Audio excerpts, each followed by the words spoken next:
All right, so what's up, guys? Look, this is my very first Swarm gameplay. It's actually on the PS3, and the reason for that is simple. The PS3 version came out on November the 13th, and we didn't get the Wii U here in Australia until November 30th. And the same day, the Wii U came out, Black Ops 2 came out on the Wii U. So we were pretty much like 2.5 weeks without the game. So we figured, well, we may as well play the PS3 version, like it's out. So let's grab it and let's like test it out, check it out, and sort of, do what we can, I suppose, to get a bit of a head start in, so that when we move over to the Wii U version, we'll have a bit of an advantage. Not that we really needed it, but still, it's always nice to.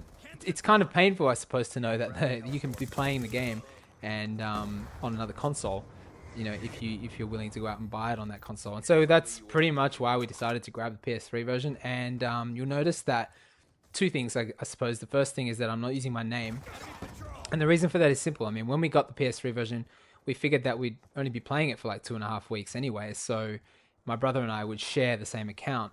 At least that way, whatever one of us did sort of counted towards, the other person. And so we'd help each other out. And then we'd both be able to get, unlock dogs faster, unlock swarm faster, unlock, the AN-94 and all those other guns that you get, later on after, you start playing quite a bit, like at level 48 and 50 and whatever. So that's what we did, and it worked out quite well actually. We were able to unlock all that stuff, and to be honest, if I had to have my own account, I probably wouldn't have even gotten to like level probably 25 or 30 because I barely played it. And the main reason for that is again, it's because like I really don't like using the analog sticks. Those of you that know me know that I pretty much only play Call of Duty because of the Wiimote on the Wii versions, and the same with the Wii U. So I really didn't want to play it all that much. So if we had the same account, I probably wouldn't have even got this Swarm gameplay because I wouldn't have unlocked it. You only unlock Swarm at level 54 or whatever it is. So I simply wouldn't have been able to actually get it simply because I didn't have it. So that was the main reason why we decided to use a unified account. And the second thing you would have noticed is that at the moment the name here is not Corpse Create, it's Corp Create. And there's a bit of a story behind that one. And we tried to like register the name Corpse Create, and it said it was taken. And no surprise there, like even my brother's name was taken on Wii U on the very first day that it came out because of some dumbass that tried to steal it. But anyway, we decided that the next best thing was Corpse Create 2 or Corpse Create 3, and those were also taken, which was a bit strange. And then we realized that, when we tried like Corpse Create 2, 3, 3, 5, 6, 7, it said that was also taken, which is a bit strange. Who the heck would take that? And then we realized that it was Sony's way of saying you're not allowed to have that name. They don't have a separate message that says, that name is invalid or inappropriate or whatever. They just say it's taken.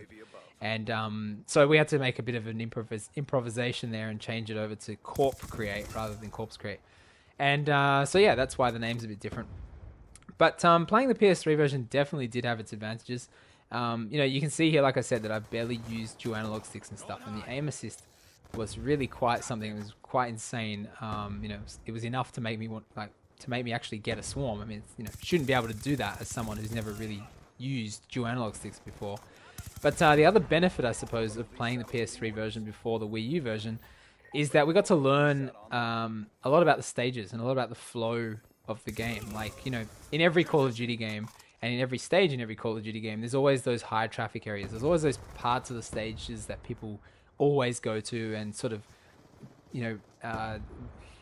migrate to or sort of revolve around. And then there's also those other parts of the stages where no one goes to. And learning that is actually really, really invaluable. It's good.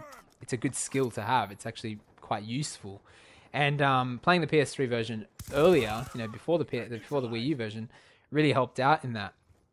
And but not only that, also the spawn patterns. Like in this game, I don't know if you guys have noticed, but the spawning is so much different to the previous Call of Duty games. It's more similar to Modern Warfare 3 than it is to Black Ops 1. In that, in this game, when you die, you spawn where your friends are. Whereas in Black Ops 1, when you died, you actually got thrown all the way on the opposite side of the map, furthest away from any other enemies. Whereas in this game, it's more like Modern Warfare 3, except it seems to be just more insane. And for whatever reason, the way the spawning system works, it makes like players clump together more often. And that was really, really useful to know that before the Wii U version came out. So yeah, But look, that's the end of the gameplay. As you can see, it's just about to wrap up. That's my first swarm. Kind of something nice to remember. It's like maybe like your first Moab or something. But anyway, guys, thanks for watching and have a nice day.